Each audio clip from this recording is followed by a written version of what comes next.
If you're trying to break into data analytics right now, you've probably noticed something frustrating.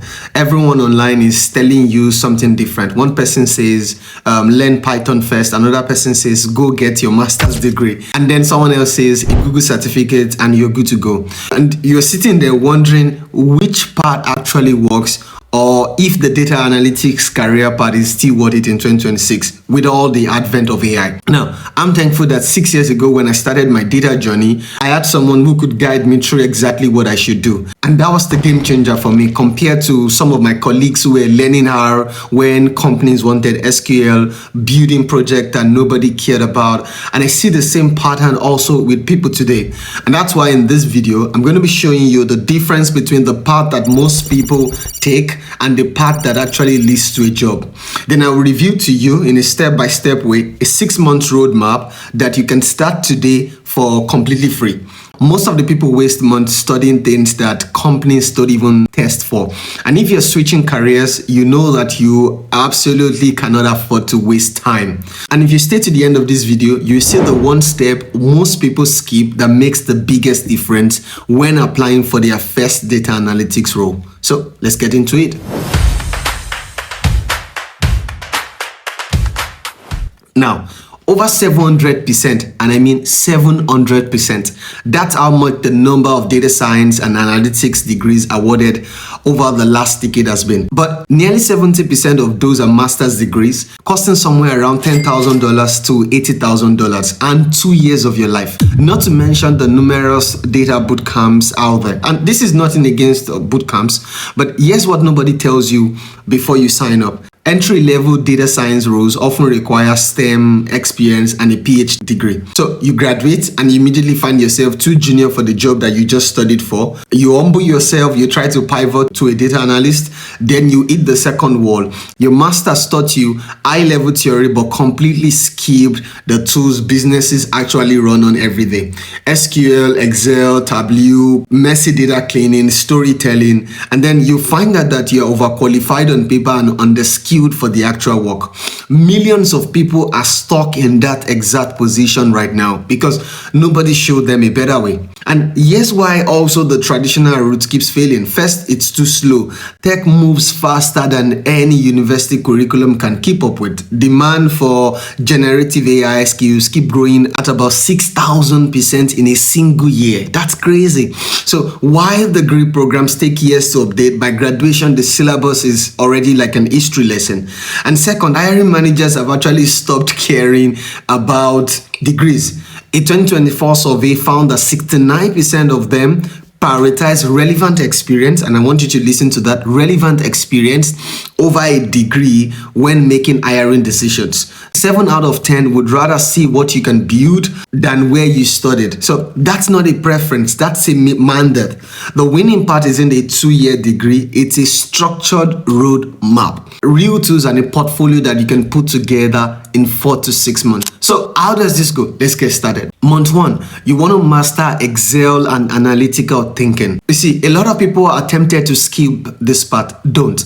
You see, Excel doesn't have that glamour factor. Nobody's going viral on TikTok for knowing how to use a spreadsheet. But the data tells a different story. A 2024 breakdown of more than 1,000 entry-level analyst roles found Excel showing up in over half of all the job postings, essentially neck and neck with SQL for most in-demand skills. That's 50% of postings, and yet most aspiring analysts rush past it, chasing shinier tools. Excel is where you actually develop your analytical thinking. So in this first month, here's what you need to get comfortable with. Pivot tables.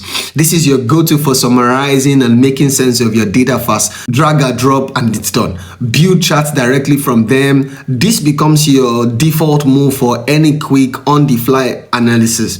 Lookup functions, VLOOKUP, XLOOKUP, index match. Being able to pull information across tables and connect data sources is non-negotiable. And these are the building blocks. Conditional formatting. Train yourselves to make data visually digestible. Highlight what demands attention and let the patterns speak for themselves without anyone having to dig deep.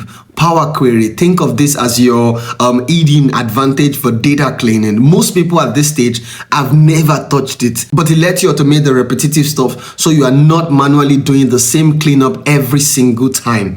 And finally, you want to learn basic statistics: mean, median, mode, standard deviation, how to spot and deal with outliers, and understanding the different data types and measurement skills. Why does things kick off from here? You see, because Excel isn't a foreign language to most people. In all of my experience, I've never come across someone wanting to break into data who had zero exposure to a spreadsheet.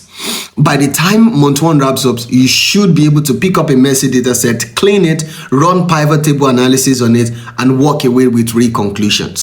So if you can't do that confidently yet, do not move on to the next month. Very important. Now, month 2. Learn data storytelling and visualization. And this is where you really want to pay attention, because this is also where 90% of your competition also drops the ball. You can run a query, maybe you can pull some data, but you have no idea what to do with the results. Data storytelling is now rated as the #1 most critical skill gap in the industry. 69% of employers actually listed this as a must-have, yet fewer than 25% of candidates can actually demonstrate it effectively in an interview. So that gap is your opportunity this month. You really need to understand the difference between data visualization and then data storytelling. Data visualization is taking a spreadsheet and then turning it into a bar chart. That's it. It's just a visual representation of numbers. Data storytelling is taking that same data and creating a narrative that drives action. So here's what you need to learn. First, the principles of clarity. Every chart should have one clear message. If someone looks at your visualization and doesn't immediately understand your point, you failed. Color theory. Color isn't decoration. You don't just want to paint your chart with different colors and make it look horrible. You use it as a direction. You use your color to draw attention to what matters and push everything else to the background. Remove clutter. Most people add sometimes way too much. Grid lines, border, legends, labels everywhere. Learn what to take away so that the insights can breathe, so to say. Next, you're choosing the right chart. Bar chart, line chart, scatter plot. Each one serves a different purpose, and learn when to use what. Designing for your audience. How is your audience processing the information, and what are they saying first? What conclusions are they drawing, and what decision should they make? Practice these principles in Excel first. Build charts that tell a story, show the cluttered version, and then show the clean version so you can see the stark difference. And in this month, you want to read storytelling with data. Not only read it once, but then read it twice. It's short, it's practical, and it will change how you think about presenting information.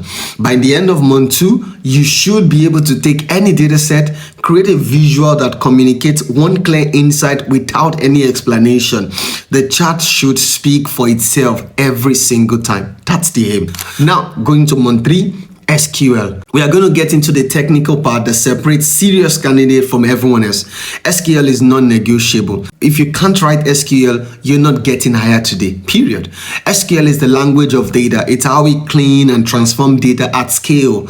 And it's what shows up in almost every technical interview. So in month 3, you need to master basic queries. Select, from, where, group by, order by. This is the foundation, and you need to be able to pull and filter data without thinking. Joins, inner joins, left joins, self join. You need to understand how to combine data from multiple tables, and this is where most beginners struggle. So do not rush too fast. Take it easy. Next, you want to learn aggregations: count, sum, average, minimum, maximum, mean, max. Learn how to summarize data and answer basic questions, subqueries, CTEs, queries inside of queries. And then you also want to learn CTEs, common table expressions. This is how you can write clean, readable code. You need to know how to use a CTE versus a subquery and explain why.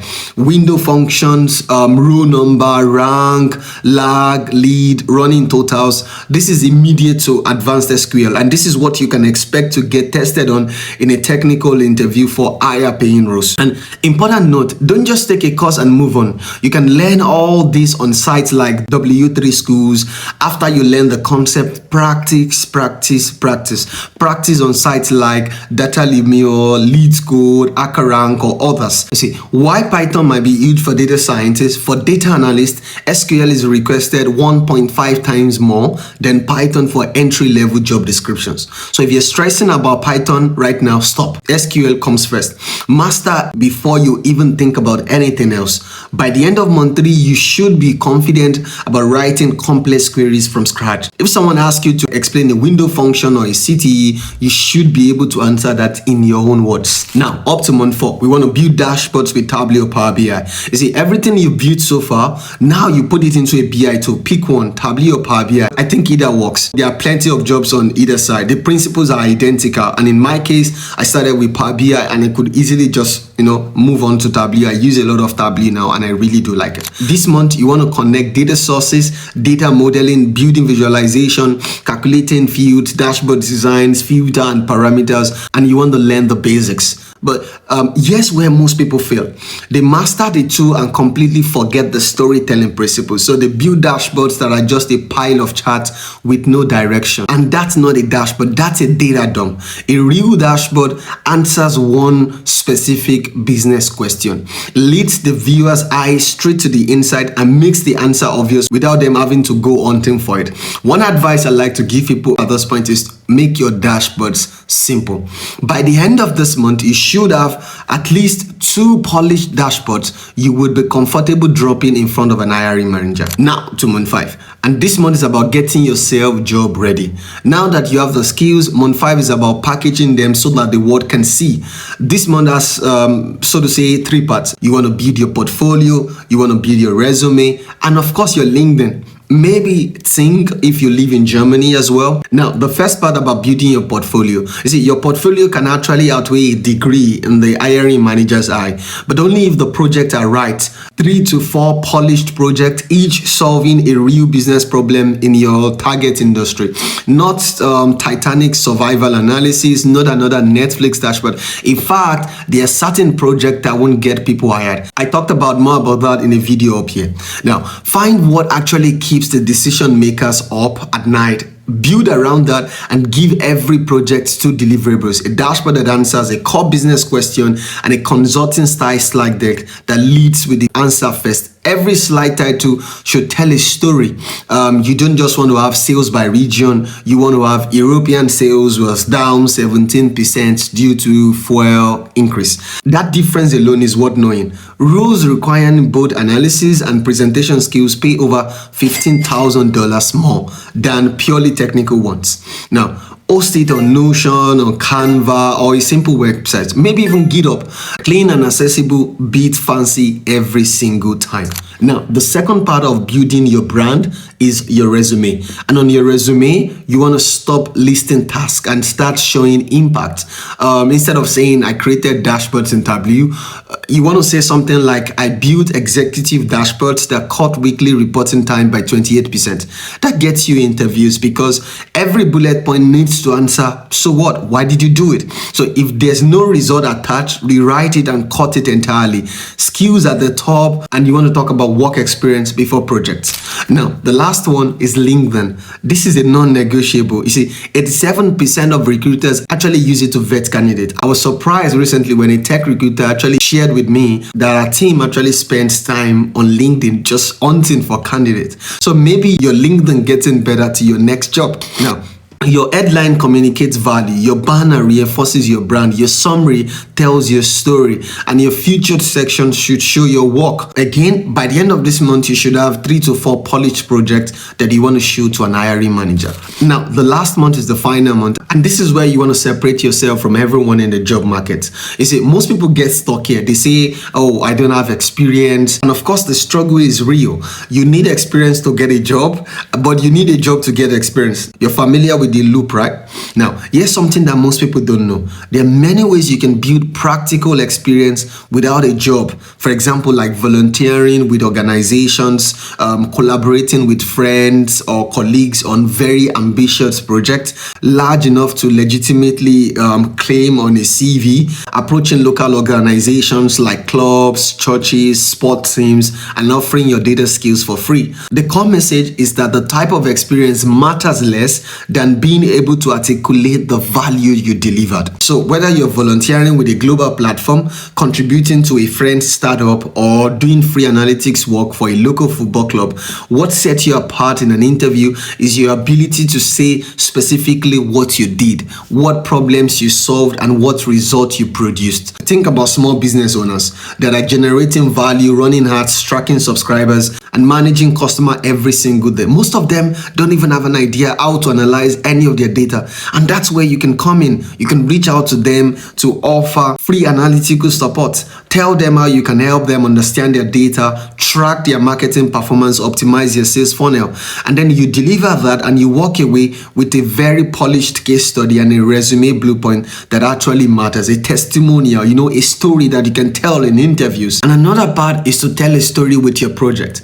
I remember the project that got me my first job. What was interesting about it was that I had a story to tell about it. 57% of employers actually say that a candidate's personal page makes them stand out during the hiring process. So your story is your most valuable asset. Let me tell you, I've seen this with my own eyes. You see, since 2021, I've helped a lot of career changers and people get started in their data career, from student with or without STEM careers, PhD holders looking to leave academia, warehouse workers, software engineers, and a lot more get started into data careers. And they didn't do this by getting into more student debt. They did it by following a practical roadmap, building real skills, and creating proof that they can do the job. If you're serious about making this transition yourself and you want help building your roadmap, click the link in the description to book your free career strategy session with me. Now that you understand the part that actually works, there's one more piece that you need to get right, and it is experience. Remember how I talked about how you can build experience without a job, right? In this video right here, I break it down step by step in greater detail and clear examples. Check it out, and I'll see you soon.